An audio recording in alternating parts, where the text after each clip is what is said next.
তুমি বলো তুমি মুসলিম, কিন্তু তুমি কি সত্যই মুসলিম? এই কথাটা কি একবারও ভেবে দেখেছো? তুমি কি জানো মুসলিম এই শব্দটা শুধু নাম নয়, এটা একটি পরিচয়, একটি জীবন ব্যবস্থা, একটি দায়িত্ব।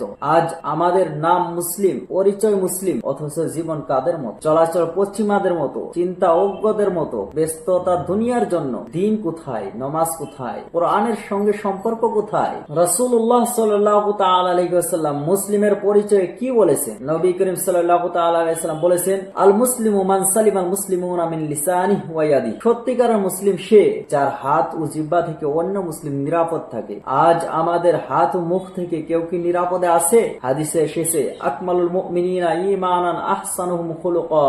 ঈমান তারই পরিপূর্ণ যার চরিত্র উত্তম। মুখে আল্লাহু আকবার বলা কিংবা মুসলিম নাম রাখা যথেষ্ট নয়। আসল মুসলিম সে যার চেহারায় নয়, চরিত্রে ইসলাম দেখা যায়। একটু নিজেকে জিজ্ঞাসা করো, আমি কি নামাজ আদায় করি? আমি কি মানুষকে ঠকাই না?